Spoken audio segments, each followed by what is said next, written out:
আজ ৩০ বছরের সংসার থেকে বিদায় নিচ্ছেন কুসুম বেগম। ৩০ বছর আগে বিয়ের বন্ধনে জড়িয়েছিলেন তিনি শরীফ আহসানের সাথে। কুসুম বেগমের ২ সন্তান, এক ছেলে এক মেয়ে। ছেলে বিয়ে করে পাড়ি জমিয়েছে বিদেশে। ছেলে বউ নাতি নাতনি সবাই ওখানে থাকে। মেয়ের বিয়ে দিল আজ ২ দিন, সন্তানদের দায়িত্ব পালন করলেন আজ তিনি। বিদায় নেওয়ার একটাই কারণ, মুক্তি চায় সে। ৩০ বছরে সহ্য করেছে অনেক কিছু, শুনতে হয়েছে তাকে অনেক কথা, মানা যায় সব কিছু। যদি তার আপন মানুষটি মানে তার স্বামী ঠিক থাকতো। তার স্বামী তো তাকে সম্মান দিতে শিখলেনই না। চলো যাই পুরানো স্মৃতিতে। ৩০ বছর আগে ১৯৯৩ সাল, তখন ১৪ বছর বয়সের কিশোরী ছিলেন কুসুম বেগম। যশোর শহরে তার বাড়ি, ক্লাস 8-এ পড়ে সে। বোন আছে, তার বিয়ে হয়ে যায়, বাবা মুদির দোকান দেয়। কুসুম বেগম দেখতে বেশ সুন্দরী ছিলেন। লম্বা চুল, মাথা ভর্তি, ধবধবে ফর্সা ছিলেন তিনি। প্রায় এদিক ওদিক থেকে বিয়ের সম্বন্ধ আসতো। একদিন এক প্রতিবেশী প্রস্তাব দেন, ঢাকায় বিশাল বড় বাড়ি আছে তাদের। টাকা পয়সার কোনো অভাব নাই, ছেলে ইঞ্জিনিয়ার, তার মায়ে চায় ভালো মনের মেয়ে। ঘরের কাজ কাম পারবে, সবাইরে সম্মান করবে, দেখতে সুন্দরী হবে। তার ছেলে তো রূপের পাগল, কোনো যৌতুক নিবে না। ছেলের মা আমার কাকাতো বোন। মহিলার কথাগুলো শুনে ভালো লাগে কুসুম বেগমের বাবা মায়ের। তাদেরকে আসতে বলে। কুসুম বেগমকে দেখে পছন্দ হয়ে যায় শরীফ আহসানের মায়ের। তিনি কুসুম বেগমকে পুত্রবধূ করতে চান। মায়ের মুখের উপরে কথা বলতে পারেন না শরীফ শেখ। তার ভালো লাগেনি এত ছোট মেয়েকে বিয়ে করার জন্য। সাথে মেয়েটি কালচারাল না, কিন্তু মুখ বুজে থাকলো। তার মা তার দুনিয়া, মা যেখানে যা করতে বলে তিনি তাই করে। এক কথায় মাম্মাস বয়। খুব বেশি ঘাটাঘাটি না করে বিয়ে হয়ে যায় শরীফ আহসান এবং কুসুম বেগমের। বিয়ে শেষ করে বিদায় নিয়ে শ্বশুরবাড়ির দিকে রওনা দেয় কুসুম বেগম। সারা রাস্তা কান্নাকাটি করেন, কান্না করতে করতে হেঁচকি চলে আসে তার। পাশে বসেছিলেন শারিফা হাসান। কুসুম বেগমের কান্নাতে কোনো প্রতিক্রিয়া নেই তার। সে তার মতো বাইরের প্রকৃতি দেখছে। শ্বশুরবাড়িতে ফিরতে 10 ঘন্টার বেশি সময় লাগলো কুসুম বেগমের। ভাঙা রাস্তা, আবার যশোর থেকে ঢাকার দূরত্ব অনেক। গাড়ি থেকে নেমে বাড়ির দিকে তাকালো, বিশাল বড় বাড়ি। বাড়ির সামনে বাগান, বাড়িটি ভিন্ন রঙের ঝাড়বাতি ও ফুল দিয়ে সাজানো। কুসুম বেগমকে মিষ্টি খাইয়ে ঘরে ঢোকালেন তার শাশুড়ি। অনেক নিয়ম কানুন পালন করে বাসর ঘরে ঢোকানো হলো কুসুম বেগমকে।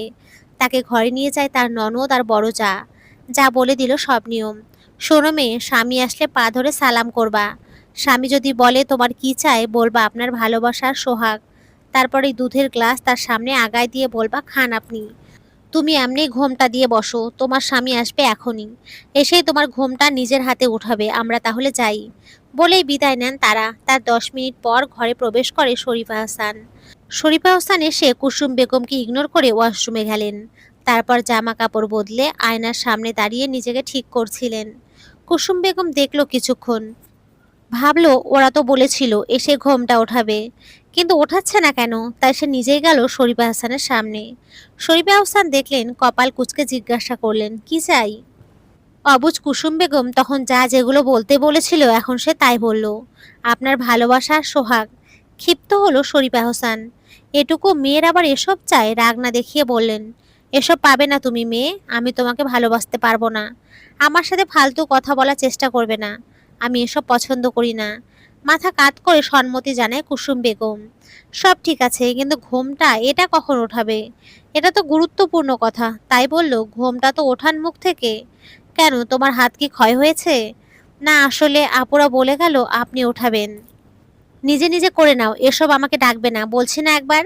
অদ্ভুত লাগলো কুসুম বেগমের কাছে। এ কেমন বিপদ, সে তো বলেছিল প্রয়োজনীয় কথা ছাড়া কথা না বলতে। এটা কি প্রয়োজনীয় নয়? কিছু বলল না সে। রাতে ওই সাজেই খাটের এক কোণায় ঘুমিয়ে পড়ে তারা। এরপর থেকে অনেক অবহেলা সহ্য করেছে কুসুম বেগম। যেখানে তার ভাসুর, যা, ননদ, নন্দায় মিলে আনন্দ ফুর্তি করে, সেখানে তিনি একা একা দিন গুনতে থাকে কখন সব ঠিকঠাক হবে।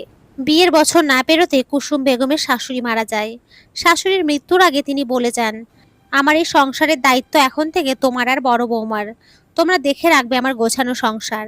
পারলে নিজের মতো আবার গুছিয়ে নিও, আমি মনে হয় বেশি দিন থাকবো না। কেমন জানি মনে হয় আজকাল, অদ্ভুত স্বপ্ন দেখি। কুসুম বেগম সম্মতি দেয় শাশুড়ির কথায়। তারপর থেকে দেখতে থাকেন এই সংসার, কিন্তু তাকে কে দেখবে? কেউ দেখে না তাকে। মা বাবাকে মনে পড়ে খুব, কিন্তু দেখতে যেতে পারে না, তারাও আসে না এখানে। শাশুড়িমা মারা যাওয়ার পর থেকে অবহেলা আরও বেড়ে গেল কুসুম বেগমের। শরীফ আহসানের এই অবহেলা চোখে এড়ায়নি কুসুম বেগমের বড় জায়ের। সুযোগ যেন লুফে নিলেন, বাড়ির যত কাজকর্ম আছে তাকে দিয়েই করাতেন। মুখ বুঝে কাজগুলো করতো সে। মাকে অনেকবার বলেছে, লাভ হয়নি। মায়ের কথা, জায়রা এমনই হয় মা, তুই না হয় করলি একটু কাজ, এ এমন খারাপ কি? কত বড় বাড়িতে সংসার করার ভাগ্য পেয়েছিস তুই। মায়ের মুখের উপর কিছু বলল না কুসুম বেগম। শাশুড়ি মারা যাওয়ার পর শুধু অবহেলা নয়, শাসনও বেড়ে গিয়েছে তার। নিজের চাহিদা মেটানো ছাড়ার কোনো মুহূর্ত কাটাতো না শরীফা হোসেন। কেউ কোনো নালিশ করলে বকাঝকা করতেন কুসুম বেগমকে। এর ভেতর কুসুম বেগম মা হবার অনুভূতি পায়। তিনি প্রেগনেন্ট হন। কুসুম বেগমের প্রেগনেন্ট অবস্থায় একদিন বাড়িতে অনুষ্ঠান হয়। সমস্ত রান্না বান্না তাকেই করতে হয়। প্রেগনেন্সি তখন 5 মাস। কাজ যে করতে পারতো না এমন না, তবে ভারী কাজগুলো সহ্য হতো না তার। মাথা ঘুরে আসে রান্না করতে করতে। অত বড় বড় ডেকে রান্না করা, তাও আবার চুলার আগুনে। তাপ সহ্য হয় না তার, এজন্য মাংসের লবণ অতিরিক্ত হয়ে যায়, খেতে তিতা হয়। মেহমানরা কেউ তা খেতে পারে না। এই অপরাধে ওইদিন কুসুম বেগমকে সবার সামনে গালে ঠাস করে চড় মারেন শরীফা হোসেন। কষ্টে তিনি চলে আসতে চায় বাবার বাসায়, কিন্তু তখনও তার মা বলে, তুই কয়েকদিন পর মা হবি, সন্তান আছে তোর গর্ভে, সন্তানের কথা ভেবে সংসার কর মা। দেখবি তোর সন্তান হলে সব ঠিক হবে। ওই দিনও কিছু বললেন না কুসুম বেগম, মুখ বুজে সব সহ্য করলেন।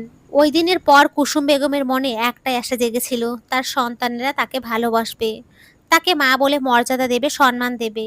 সন্তানদের আশায় কুসুম বেগমের অপেক্ষা। শরীফা হোসেন একটি বাড়ির জন্য জিজ্ঞাসা করে না তার কি লাগবে।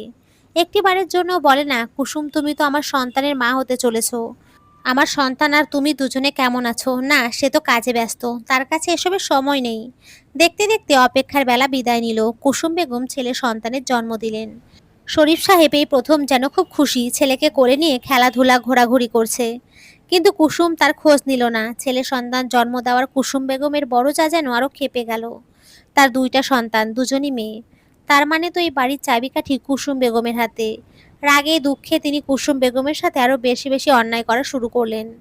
খাবারে ঝাল দেওয়া, বাচ্চার ঘুমের ভেতরে চিমটি দিয়ে ডেকে তোলা, নিজের ভালো ভালো শাড়ি পুড়িয়ে অপবাদ দেয়া, মেয়েদের যত্নের অভাব বলে কাজ করানো, যেখানে সেখানে তেল বা সোডার পানি রেখে দেওয়া, যাতে করে কুসুম বেগম পড়ে যায়। হলেও তাই। একদিন সিঁড়িতে তেল রেখে দিয়েছিল। এর ফলে কুসুম বেগম পড়ে যান, কোমরে খুব জোরে ব্যথা পান। জ্বর আসে তার ওই রাতে। কিন্তু শরীফা হোসেন কুসুমকে ওষুধ দেওয়া ছাড়া কিছুই করলেন না। কুসুম বেগম ভেবেছিলেন আজ সন্তান আছে বলে মনে হয় একটু তাকে আদর সোহাগ দেবে। না, তার চিন্তা ভাবনা একটু বেশি হয়ে গেছে। শরীফা হোসেন তো তাকে কোনোদিনই গ্রহণ করবেন না।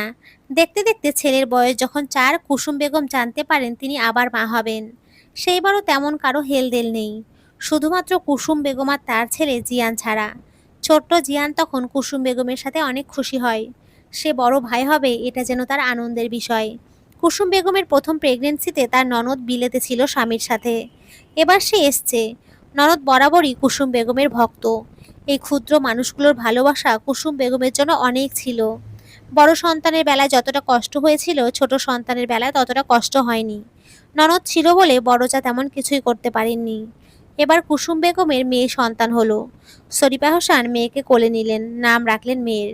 কিন্তু এবার কুসুম প্রতিবাদ করেছে, বলেছে, আমার ছেলের নাম তো আপনি রেখেছেন, এবার আমার মেয়ের নাম আমি রাখবো। আমার মুখের উপরে কথা বলা আমি পছন্দ করি না মেয়ে।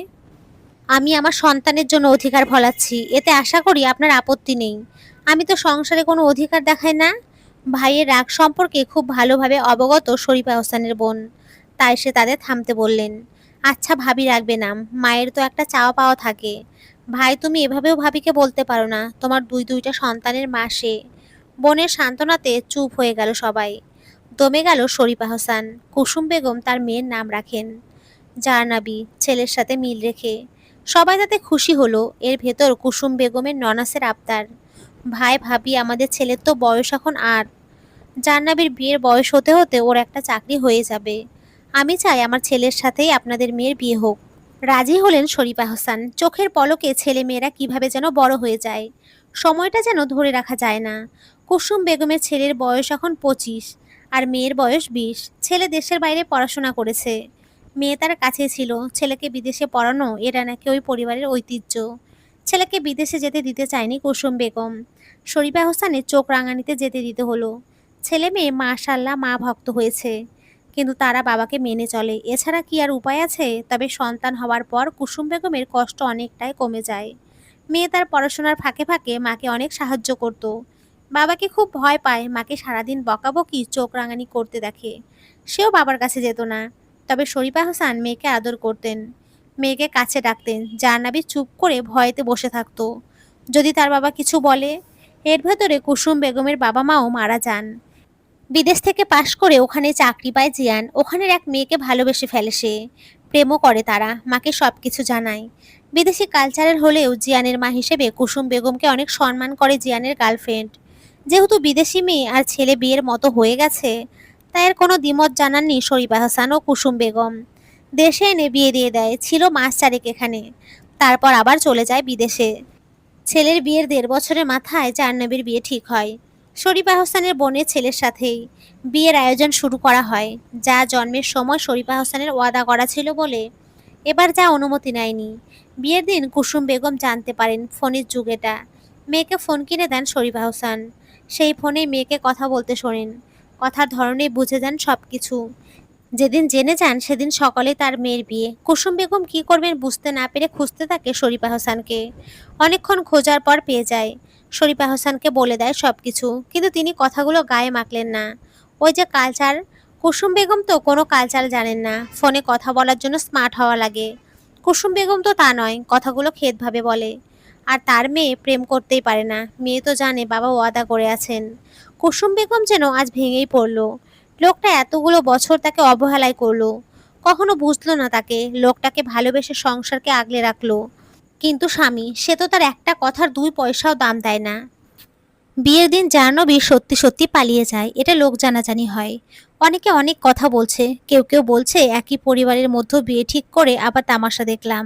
এমন সুযোগ কমই পাওয়া যায়। আবার অনেকে বলছে মেয়েটা বাসায় একবার বললেই পারতো। কেউ কেউ তো আবার কুসুম বেগমকে দায়ী করছেন, মা নাকি সঠিক শিক্ষা দিতে পারেনি। অনেক খোঁজার পর জাহ্নবী আর তার প্রেমিককে পাওয়া যায়। প্রায় 1 বছর পর খোঁজ পেল মেয়ের। জাহ্নবী যার সাথে বিয়ে করেছে সে ব্যাংকে জব করে। এটা সত্যি যে শরীফা হাসানের পছন্দ হতো, কিন্তু সে তো ওয়াদাবদ্ধ ছিল।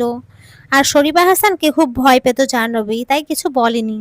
সবকিছু মিটমাট করে আজ আবার বিয়ে হলো জাহ্নবীর। প্রেমিক পুরুষের সাথে বিদায় নেয় সে, কিন্তু বিদায় নেওয়ার আগে ঘটে বিপত্তি। বিয়েতে অনেকে অনেক কিছুই করে। এই যেমন ফিতে ধরা, জুতো চুরি করা। জাহ্নবীর বিয়েতেও তাই হলো। জুতো চুরি করে যা বন্ধুমহল সবাই মজা করেছিলেন, কিন্তু শরীফা হোসেনের ভিতর একটু তেতে উঠলেন। এগুলো কোন ধরনের কাজ? বারবার টাকা চাওয়া, হ্যান ত্যান। কুসুম বেগম দেখলেন সবাই কষ্ট পেয়েছে।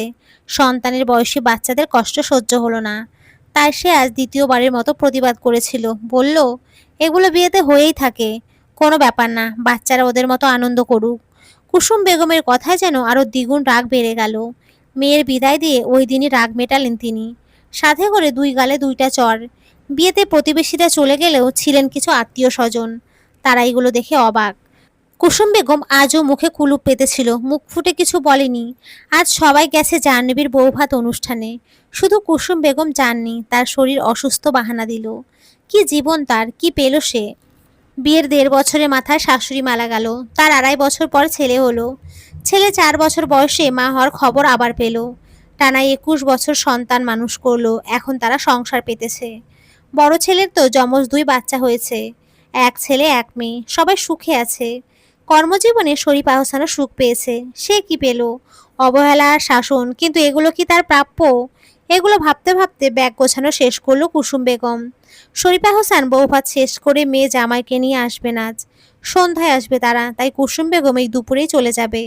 যাওয়ার আগে মেয়ের ঘরে চিঠি লিখে গেল। ছেলে তো বিদেশে, তাকে আর লিখে কি হবে? তার স্বামী তো তার চাওয়া পাওয়াগুলোই শুনল না। চিঠি পড়বে বলে মনেও হয় না, তাই লিখল না চিঠি। সব কিছু করে আর চলে যাচ্ছে বাড়ি ছেড়ে। ভালো করে পরখ করে নিল 30 বছরের সংসার। বিদায় বেলা হয়ে এসেছে তার। বেশি দেরি করা যাবে না। বেরিয়ে পড়ল যশোরের উদ্দেশ্য। সন্ধ্যার দিকে বাসায় ফেরে সবাই। জাহ্নবী এখনো জানে না সেদিন কি হয়েছিল। বৌভাতে মাকে অনেক খুঁজেছে কিন্তু পায়নি। বাড়ি এসে মাকে অনেক ডাকলো, মা তার সাড়া দিল না। আজ অনেক ধকল গেছে জাহ্নবী, তাই বেশি না ঘেটে ফ্রেশ হতে যায় নিজের ঘরে। ঘরে ঢুকে কাপড় নিয়ে যেই ওয়াশরুমে যাবে চোখ যায় টেবিলের উপরে। চিঠি দেখলো সে একটি। চিঠিটা খুলে পড়তে শুরু করলো। মা জাহ্নবী, ভালো থেকো তুমি তোমার স্বামীকে নিয়ে। আমি চলে যাচ্ছি তোমার বাবাকে ছেড়ে। অনেক আগে ছেড়ে যেতে চেয়েছিলাম, কিন্তু তখন তোমার নানু নানি আমার গার্জিয়ান ছিলেন, তারা চাইতেন না তোমার বাবাকে আমি ছাড়ি। তারপর তোমার ভাই এলো আমার গর্ভে, তাকে ছেড়ে যাওয়া আমার সম্ভব না। তারপর তুমি এলে। কিছু আসে তো কিছু যায়, তোমার আসার পর আমার মা বাবা বিদায় নিল দুনিয়া ছেড়ে। আমাকে দেখতে ইচ্ছে হলে যশোরে এসো, ঠিকানা তোমার বাবা জানে, তার থেকে চেয়ে নিও। আমি পারছি না এই বিদায় বেলা তোমার বাবার অবহেলা নিতে। আমার নাতি নাতনি হয়ে যাবে কয়দিন পর, দাদি তো হলাম, এবার নানিও হব। তারপর আস্তে আস্তে দুনিয়া ত্যাগ করব, কিন্তু এই শেষ সময়টুকু একটু সম্মান আর শান্তি চাই। তাই আমি চলে যাচ্ছি, ভালো থেকো মা। পারলে তোমার বাবাকে একজন কালচারাল কাউকে দেখে বিয়ে দিও। ইতি, তোমার মা। চিঠি পড়ে জাহ্নবী বুঝলো কিছু একটা হয়েছে, সাথে সাথে সে চলে গেল তার কাকাতো বোনের কাছে। শুনলো সবকিছু, আর যেন জাহ্নবী বাড়ি মাথায় তুলবে এমন তার অবস্থা। চিৎকার করে বাবাকে ডাক দিল, বলল, এবার খুশি তো আপনি? আমার মা আনকালচারাল, অশিক্ষিত, মূর্খ, খেয়ে তারও কি কি উপাধি দিতেন না আপনি? আজ সে আপনাকে ছেড়ে চলে গেছে। আপনার অশিক্ষিত অযোগ্য বউ বিদায় নিয়ে নিয়েছে, এবার খুশি তো আপনি? আমিও যাচ্ছি আপনাকে ছেড়ে, থাকতে চাই না আপনার কাছে। অন্তত নিজের সন্তানের মা হিসেবে সম্মান পেত আমার মা, আপনি তাও দেননি।